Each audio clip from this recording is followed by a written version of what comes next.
Pump It Up, le podcast.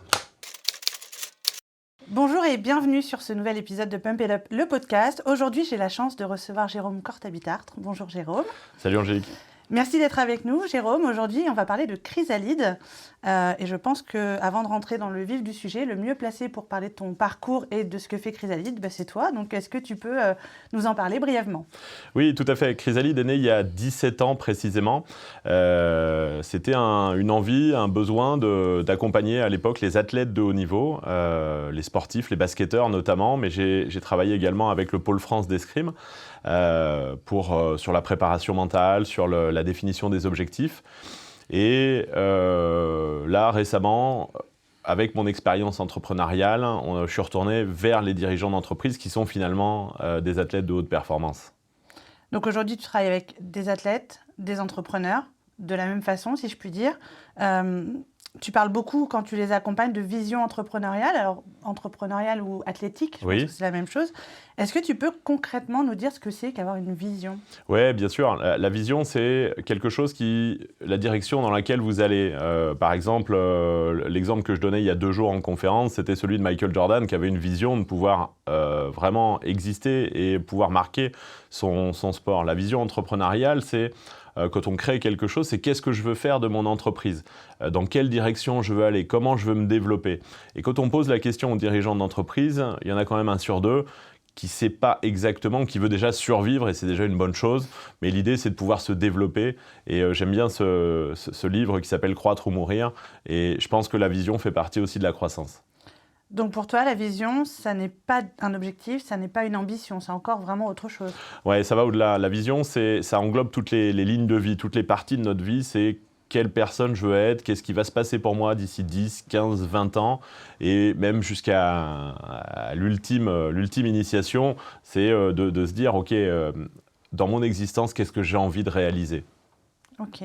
Et du coup, si on revient au-delà d'existence au monde entrepreneurial ou aux athlètes, est-ce que ça nécessite d'avoir une forme de leadership ou pas nécessairement ? Comment on se l'approprie, cette vision ? Cette vision, on la crée pour son entreprise ou avec son codir, selon les gouvernances. Et c'est ce qui va faire une forme de leadership aussi. C'est partie intégrante du leadership, c'est-à-dire, comme un capitaine, j'emmène mon équipe, je donne une direction à mon bateau. Et il y a une expression que j'aime beaucoup qui dit, plutôt que d'apprendre à votre équipe de construire un bateau, expliquez-leur les voyages que vous allez pouvoir faire. Et quand vous faites rejoindre ou quand vous recrutez des personnes, expliquez-leur le voyage que vous voulez faire et les personnes vont venir d'elles-mêmes. Elles vont adhérer à ce projet. C'est là que s'inscrit tes missions à toi ? C'est d'accompagner cette transmission, le fait de parler en métaphore comme tu viens de le faire. Ouais. C'est là que ton rôle s'inscrit ? Exactement. Mon job, c'est d'aider les dirigeants parce que c'est pas quelque chose d'inné et que l'on fait naturellement, c'est de se poser les questions en fait. Moi, je pose les questions notamment aux personnes pour qu'elles aident à poser, à verbaliser et à créer justement cette vision claire, nette et précise pour pouvoir la transmettre plus facilement. Tu parles de clarté, du coup, tout tourne autour de ça, de vision claire, posée, comprise. Et tu parles aussi de questions. Alors, ça fait le lien assez facilement parce qu'on parle beaucoup du pourquoi. Et ça, c'est un sujet sur lequel tu démarres souvent tes coachings, je crois. Oh oui. Comment on travaille ça, son pourquoi ? Le pourquoi, ça vient inspiré de Simon Sinek récemment, qui est ce journaliste et psy britannique, qui s'est posé la question de pourquoi les leaders sont les leaders aujourd'hui du monde moderne. Et les leaders ont quelque chose d'inspirant, c'est-à-dire qu'ils ont compris en fait cette mission de vie. Et chez les entrepreneurs, ça se caractérise très facilement, c'est-à-dire que lorsqu'ils arrivent à expliquer pourquoi ils font ce qu'ils font, plutôt que qu'est-ce qu'ils font, quelle est leur tâche réelle, on voit qu'ils adhèrent, qu'ils font venir plus l'adhésion à eux, plutôt que simplement je suis plombier ou j'ai tel ou tel job, quoi. Mais concrètement, du coup, Concrètement, ça ressemblerait à une mission de vie, hein. C'est-à-dire que les hindous pensent qu'on est venu sur Terre pour une mission très précise, qu'on a une tâche, un truc sur lequel on ne peut pas se défaire, et si on s'écarte de cette tâche-là, on est malheureux. Pourquoi on peut le symboliser sur quelque chose comme si je fais cette action-là, c'est ce qui me rend heureux et c'est ce qui peut m'animer. Mère Teresa, Martin Luther King, c'était des gens qui avaient cette préoccupation des autres, en fait, et de pouvoir améliorer la qualité de l'être humain. Et ça peut être un pourquoi fort, hein, dans le social, dans l'entraide ou les services qu'on va pouvoir apporter les uns aux autres, quoi. Et de ce pourquoi naît de l'épanouissement personnel, du coup, c'est ce que tu expliques avec cet exemple. Exactement. Une fois qu'on a son pourquoi, il est plus facile de faire ses choix de vie, d'être aligné, hein. C'est ce qu'on appelle cet alignement, cette authenticité. On est nous-mêmes quand on a pris connaissance et quand on a vraiment employé son pourquoi. Et de ce fait, une fois qu'on a trouvé son pourquoi, son épanouissement, même sa vision, tu estimes que c'est là qu'on va pouvoir être performant, qu'on va aller chercher encore plus de résultats, de performance, de la haute performance pour les athlètes par exemple? Exactement, ouais. Ça fait partie des paramètres de la haute performance, de l'épanouissement, c'est-à-dire qu'à partir du moment où on sait où on va, on sait pourquoi on fait ce qu'on fait, aujourd'hui on a les paramètres de la haute performance et de l'épanouissement en fait. La haute performance, c'est ni plus ni moins que de l'épanouissement, d'être au clair avec ce qui se passe pour nous, et ensuite on va pouvoir réaliser des tâches peut-être très complexes, mais en les simplifiant le plus possible parce qu'on sait qui on est et ce qu'on a apporté à la situation. Et parfois, est-ce que tu ne te trouves pas confronté à des dirigeants ou des athlètes qui, à force de chercher cette performance, en oublient peut-être d'autres choses, peut-être leur équilibre personnel ou des choses comme ça? Parce qu'une fois qu'on a trouvé son pourquoi et qu'on a envie d'y aller, on peut peut-être tomber dans un excès? Tout à fait. J'ai un exemple sur ce sujet-là. Le côté, l'équilibre vie pro, vie perso est fondamental, hein, sur la haute performance. C'est-à-dire qu'on ne peut pas oublier la vie perso. Je me souviens avoir travaillé avec un joueur qui, pendant sa carrière, on était sur les 2-3 dernières années de sa vie de joueur. Et il y avait cette préoccupation et on voyait la contre-performance arriver, quelque chose qui le hantait. Et en travaillant sur ce travail justement de vision, de après, de reconversion, finalement, il s'est avéré que ça l'avait rendu super léger, beaucoup plus léger. Et forcément, on s'était rapproché ensuite de la haute performance. C'est un joueur qui avait une mission très précise, hein, dans son équipe. C'était plutôt quelqu'un qui shootait, qui marquait des tirs à 3 points en basket. Et il a fini sur la deuxième partie de saison le plus haut pourcentage à 3 points de son équipe, quoi. Donc ça montre bien que quand on s'attache aux deux sphères, le pro et le perso, on arrive à créer de la performance, on arrive à créer de l'équilibre. Et comment toi, techniquement, concrètement, tu interviens à ce moment-là? Comment tu fais pour que cet athlète écoute ce que tu as lui apporté, parce que finalement, il est peut-être persuadé qu'il est dans sa vérité. Comment tu fais, toi, pour t'initier comme ça? L'idée, c'est de les aider à déconstruire les choses qui ne fonctionnent pas et à mettre le doigt sur justement ce qui peut les mettre en difficulté, ce qui les fait un petit peu souffrir ou ralentir. Les athlètes de haut niveau sont des Formule 1, ils savent exactement où ça peut clocher, où ça frotte exactement. Comme les dirigeants d'entreprise, ils sont confrontés plusieurs fois à la même situation et ils se disent là, ça n'a pas fonctionné, ça n'a pas fonctionné comme j'aurais voulu de manière simple. Et donc, on va revenir, on va s'attacher à ce problème-là et on va échanger en prenant énormément de recul. Je suis loin d'être compétent dans tous les domaines d'activité sur lesquels bossent mes clients, mais il y a un truc sur lequel j'ai cette haute compétence, c'est de pouvoir les aider à prendre du recul et ensuite repartir de l'avant beaucoup plus simplement. Et tu le dis, c'est vrai tout autant pour un dirigeant que pour un athlète, alors que finalement, au quotidien, leur vie ne se ressemble pas du tout. Quel parallèle tu fais entre les deux, toi? Le parallèle que je fais, c'est cette vision globale. C'est-à-dire que quand on est dirigeant d'entreprise, comme quand on est athlète, on a l'opportunité de travailler sur soi, d'aller chercher des compétences, le mental, le physique, le cadre, l'environnement, etc.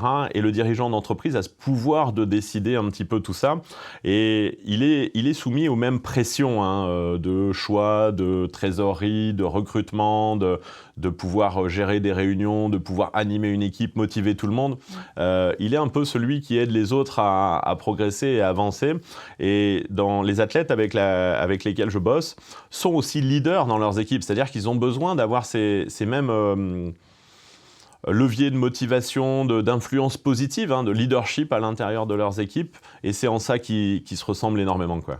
Donc pour toi, il n'y a pas plus de difficulté à coacher un athlète qu'un dirigeant ou inversement? C'est exactement la même chose. Pour moi, c'est les mêmes profils, c'est très très proche et c'est pour ça que ça a beaucoup de sens pour moi de travailler avec ces deux profils. Même si effectivement, du côté du sport, je reste, c'était mon job premier, j'étais coach de basket pro et j'aime l'athlète et j'aime la façon dont il a de réfléchir, de penser et d'évoluer et cette capacité à se transcender et à amener du bonheur autour de lui. On parle beaucoup de basket, tu as parlé un petit peu d'escrime aussi au début. Tes missions et tes accompagnements peuvent vraiment concerner tout type de sportifs? Bien sûr, tant qu'il y a un être humain, on peut fonctionner tant qu'il y a une performance. Pas plus tard que la semaine dernière, j'évoquais la possibilité de travailler avec des cavaliers parce qu'on a une relation encore fantastique avec l'animal. Et si on n'est pas au clair avec soi-même, l'animal le perçoit d'autant plus. Mais j'aime aussi cette idée des golfeurs où le mental est vraiment central. Les joueurs de tennis, tous les sports individuels où il y a besoin de switcher à un moment donné, de revenir. Je vous prends l'exemple d'une joueuse que je connais bien, Loïse Boisson. Quand à un moment donné, elle loupe quelques coups, à un moment, faut être capable de se remettre dans sa bulle et de revenir. Et ça, c'est une compétence mentale qu'ont pas forcément beaucoup de personnes. D'autant plus sur le sport individuel où on n'a pas la force du collectif. Exactement. C'est la même chose quand un dirigeant est solopreneur. Je ne sais pas si c'est une cible avec laquelle tu travailles. Un dirigeant qui travaille seul a ces mêmes problématiques de ne pas être entouré immédiatement d'un codir ou etc. Bien sûr, bien sûr. Ton approche doit être un peu différente que sur une entreprise un peu plus structurée, j'imagine. Exactement. Chez le solopreneur, il y a une vraie difficulté à pouvoir tout gérer. C'est-à-dire que le solopreneur, quand il se lance, la plupart du temps, ou au moins ceux que j'ai pu voir, ils ont une vraie compétence pour un vrai projet et ils ont quelque chose à amener. La seule difficulté derrière, c'est de pouvoir étoffer les compétences sur la partie commerciale, marketing, administratif, gestion, etc. Et je les aide à prendre du recul sur dire, OK, comment on peut gérer au mieux toutes ces parties-là et pour pouvoir vraiment formuler clairement leur offre. Ça, c'est le deuxième versant, c'est formuler clairement une offre. Aujourd'hui, il y a beaucoup de solopreneurs, d'entrepreneurs qui ont du mal à expliquer ce qu'ils font, comment ils peuvent aider, etc. Et en fait, la verbalisation ou l'explication des offres, de cette pyramide des offres, est hyper importante et hyper fondamentale. Eux, ils l'ont à l'intérieur de leur tête. Le plus difficile, c'est de le faire sortir. De l'exprimer. Exactement. Et du coup, quand tu démarres un accompagnement, alors quel que soit le public, finalement, c'est quoi les premières étapes, c'est quoi les premiers steps que tu vas poser avec ton client? Comment tu établis la relation de confiance? Parce que c'est ce qui va drainer la suite. Bien sûr. La première chose que je leur demande, c'est quel est leur plus grand rêve? Ça m'en dit énormément sur eux, sur qui ils sont, sur ce qu'ils veulent aller chercher. Et généralement, quand vous posez la question à un athlète ou un dirigeant d'entreprise, on a des très grands rêves. On veut réaliser de grandes choses. Alors, par rapport à leur niveau, c'est-à-dire que tout le monde ne veut pas marcher sur la Lune, bien heureusement, mais ils ont tous des grands rêves par rapport à leur trajectoire de vie, par rapport à qui ils sont. Et ces deux spécimens, l'athlète de haut niveau et le dirigeant d'entreprise, ont cette volonté tous de changer la condition dans laquelle ils étaient, d'avoir cette liberté et de pouvoir aller chercher vraiment leur bonheur, quoi. Et ils arrivent à l'exprimer vraiment, leurs rêves, parce que parfois ça reste tellement imagé, tellement lointain qu'on n'arrive pas forcément à mettre des mots dessus. Ouais, tout à fait. Ça fait partie des premières difficultés. On travaille, on tourne autour, on essaie d'amener ce truc-là, et quand on n'y arrive pas, on remet à plus tard. C'est pas une obligation de l'avoir tout de suite. C'est OK aussi de partir de soi, des compétences, des connaissances de soi, de la confiance en soi. Généralement, c'est un biais dès le départ. La confiance en soi, la connaissance de soi, c'est dire OK, quelle personne je suis aujourd'hui et en fait, qu'est-ce que je suis en droit d'aller chercher par la suite. Et là, on part de là, et derrière, on développe ce travail sur cette vision, ces rêves, avec des tableaux des rêves, le travail très profond et très émotionnel sur le pourquoi. Le travail sur le pourquoi est très émotionnel. Et ensuite, on arrive à dérouler un plan d'action step by step. J'ai mon rêve, et ensuite, je sais comment je vais pouvoir l'incarner au quotidien. Tu tu dois ouvrir parfois une sorte de boîte de Pandore où il émerge des choses que tu n'avais pas forcément imaginées. Comment on gère? Parce que tu l'as dit, il y a parfois des moments très émotionnels. Ouais. Il faut être capable de les accueillir et de les gérer aussi. Bien sûr, c'est là où ma formation de psy me sert, c'est-à-dire que les larmes qui sortent, c'est pas forcément des larmes de tristesse, c'est des larmes de choses qui ont été enfouies, dénouées, renouées. Alors mon travail, c'est pas un travail de psy pour Chrysalide, hein, c'est un travail vraiment d'accompagner sur la performance et l'épanouissement. Maintenant, les gens qui pleurent, ça arrive. Les athlètes qui sont heureux, qui pleurent, ça arrive aussi. Les dirigeants, des fois, qui sont un petit peu à bout ou chez qui on va chatouiller 2-3 petites choses. Ça pleure et c'est OK. L'important, c'est de mettre des mots sur ce qui vient de sortir, sur ce qui vient de se passer. Et c'est mon travail d'accompagnement et ma douceur aussi. Tu as des exemples d'accompagnement où la personne s'est vraiment révélée, où tu te dis, ouais, là, je suis content parce que j'ai apporté quelque chose, je me suis sentie utile, ou j'ai vu vraiment la personne devenir un papillon, hein, Chrysalide, c'est un peu l'idée. Hein, exactement. Tu as des exemples à nous citer? Oui, bien sûr. J'ai un exemple, c'était il y a quelques semaines de ça, j'ai eu les résultats, on a travaillé ensemble. C'est un solopreneur, on en parlait tout à l'heure, qui s'est lancé. Et la première année d'activité, il fait un chiffre d'affaires, je crois que c'était très critique, il fait 7 000 €, 8 000 € de chiffre d'affaires, hyper dur, il remet tout en question, etc. On prend le temps de travailler ensemble et de stopper un petit peu son activité et de réfléchir à tout ça. Et sur les chiffres qu'il m'a donnés, on est x10, c'est-à-dire on est passé de 7 à 70 000 sur des leviers, sur cette pyramide des offres, sur la latitude aussi, hein, sur la manière de pitcher, sur la manière de communiquer. Quand on a une vision très claire, quand on sait pourquoi on fait ce qu'on fait, on pitch tellement naturellement et tellement facilement. On explique ce qu'on fait, quel apport on peut amener et quel bénéfice on peut de travailler avec les gens. Ça fait partie des victoires fantastiques. Ça, c'est le chiffre d'affaires et ça, c'est le côté un peu bling-bling. Mais le truc hyper chouette, c'est de voir les personnes s'ouvrir et devenir lumineuses. Hein, un peu comme là aujourd'hui, c'est très lumineux. C'est ça vraiment le truc dingue dans mon job. L'autre chose, c'était, tout à l'heure, je parlais du joueur et il se reconnaîtra et je lui enverrai le podcast. Le tir, la mécanique de tir la plus moche de toute la division, la mécanique de tir la plus moche. Or, il a fini avec le plus haut pourcentage sur les tirs extérieurs. Pourquoi? Parce qu'il savait quel était son tir, quel était le moment où il fallait qu'il le prenne, et il avait un tel relâchement à ce moment-là. Et là, on parle de haute performance, c'est-à-dire que vous êtes dans une salle de 5 à 10 000 personnes qui crient, il y a du bruit, ça hurle, etc. Et or, vous arrivez à déclencher un geste qui est tellement fluide, tellement propre. Et là, on est vraiment sur des signaux de haute performance. Ça, c'est vraiment des super souvenirs. Mais tous les accompagnements ont leur lot de joie, des fois de petits trucs, de petites tristesses à un moment donné. Mais la plupart du temps, effectivement, les gens se rapprochent d'eux-mêmes. Et ça, c'est un vrai bonheur. Oui, les gens finissent par incarner vraiment qui ils ont envie d'être. Et après, ça roule, quoi. Enfin, c'est beaucoup plus simple.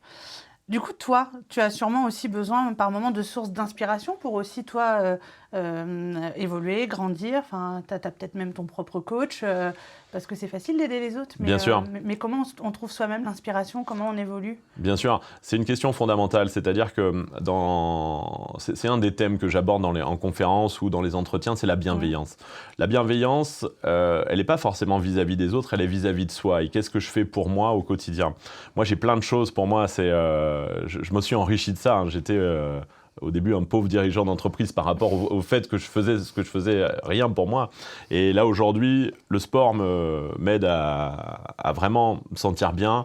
Je suis accompagné par un coach. Ouais, j'ai un coach que j'apprécie et que j'admire et qui me donne des super feedbacks et pas forcément parce que les coachs sont pas là que pour donner des super feedbacks. Hein. C'est un peu comme ChatGPT, ils vous aiment tout le temps. Et là, non, parce qu'un vrai coach, c'est quelqu'un qui arrive à vous mettre un coup de pied au cul de temps en temps ou à vous mettre le doigt sur les contradictions. J'écoute beaucoup de podcasts, de vidéos, de choses comme ça, chez Robin, chez Bob Proctor, chez Jim Rohn, et on a des choses tellement inspirantes, et je lis. Voilà, voilà, ma femme est désolée pour ça, j'ai une quantité de livres astronomiques et il faut que je trouve des solutions. Là, aujourd'hui, tu as parlé que tu avais du coup une formation psy, tu as été manager, tu es coach, tu travailles avec le monde du sport. Qu'est-ce qui manque à ton épanouissement à toi aujourd'hui, Jérôme? Parce que tu as fait un peu la boucle de tout ce qui de tout ce qui t'animait. Ouais, tout à fait. Bah, je pense qu'on n'a jamais fait le tour. Moi, ce qui m'anime vraiment, et tu vas le comprendre avec mon pourquoi, moi, mon pourquoi, c'est de pouvoir aider les gens pour qu'ils puissent effectivement être qui ils sont réellement. Et je pense que ça, ce travail, il n'est jamais terminé. Et il y a tellement de personnes qui souhaitent et qui sont en difficulté aujourd'hui, qui se posent des questions. Et l'idée, c'est vraiment de pouvoir les accompagner, que ce soit dans le sport ou que ce soit dans l'entreprise. Ça, c'est vraiment chouette. Et voilà, j'ai plein de projets pour Chrysalide. Chrysalide, c'est vraiment mon bébé. Et l'idée, c'est de pouvoir réunir les personnes. Le projet, tu me parlais de projet, bah, j'en ai encore un. C'est de réunir des entrepreneurs dans le cadre d'un mastermind. 12 places, 12 personnes, 2 immersions, des séances collectives. Il n'y a rien de mieux que le cerveau collectif pour aider les personnes à pouvoir stepper, à pouvoir grandir encore, pouvoir avoir des interactions, des échanges, la vision des autres, etc. Et ça, franchement, c'est quelque chose qui me fait vibrer. Ma vie, si c'était que 2 immersions, je serais tellement heureux, quoi. Je serais très content parce qu'on voit les gens progresser, on voit les gens évoluer. Et ça, c'est vraiment chouette. Alors, tu viens de me griller ma dernière question qui était ton pourquoi à toi. Donc, du coup, mais j'en ai une autre, t'inquiète pas, parce que tu as parlé de la première étape quand tu accompagnes les entrepreneurs ou les athlètes, c'est de parler de leurs rêves. Bien sûr. Même le plus fou. Ouais. Du coup, je te retourne la question à toi. C'est quoi ton rêve? Waouh, moi, mon plus grand rêve, c'est de pouvoir, et je suis pas loin déjà, hein, c'est de pouvoir faire ce que je veux quand je veux et de pouvoir voyager énormément. Ma fille a un tableau des rêves assez fantastique, qui est assez proche du mien, qui est celui de voyager, qui est celui d'aller voir des événements sportifs, celui d'être dans des endroits, à haute intensité émotionnelle. Et je peux vous dire que la liste est encore longue, donc j'ai pas fini. C'est le principe du rêve. Exactement. On en rajoute si on arrive à l'atteindre. Pour terminer, si tu devais donner un conseil à un dirigeant, un athlète qui peut-être aujourd'hui hésite encore à se faire accompagner, à se faire coacher, qu'est-ce que tu pourrais lui dire pour qu'il ait ce déclic? Ouais, je pourrais lui dire simplement la plus-value qu'il y a, et je l'ai fait moi de mon côté quand j'ai démarré Chrysalide. J'ai démarré Chrysalide tout seul, hein, comme un solopreneur, comme il y en a énormément, un micro-entrepreneur. À l'époque, ça s'appelait auto-entrepreneur. Et Chrysalide a grandi, a accéléré à partir du moment où j'ai choisi de me faire accompagner, puisque c'est une aide, c'est un soutien pour pouvoir poser les choses, verbaliser, faire cette pyramide des offres, de pouvoir réfléchir comment on peut formuler les choses pour qu'elles soient accessibles au plus grand nombre. C'est ce que je te disais tout à l'heure. Les solopreneurs ou les entrepreneurs ont des trucs dans leur tête, ils pensent, ils imaginent des trucs, mais il faut pouvoir le traduire pour des clients potentiels ou les personnes qui peuvent vraiment bénéficier de cette aide et de cet accompagnement. Eh ben, écoute, j'espère que beaucoup de dirigeants et d'athlètes vont écouter ce dernier message et ce que tu avais à leur dire. Merci beaucoup, Jérôme, pour ce temps passé ensemble. On a balayé énormément de sujets avec toi et je ne doute pas qu'on pourrait en balayer encore plein. Merci à ceux qui écouteront ou qui visionneront ce podcast. Il est disponible sur YouTube et sur les plateformes Spotify, Deezer, etc. Si vous voulez prendre la place de Jérôme, eh bien, écoutez, n'hésitez pas à nous contacter. Merci beaucoup.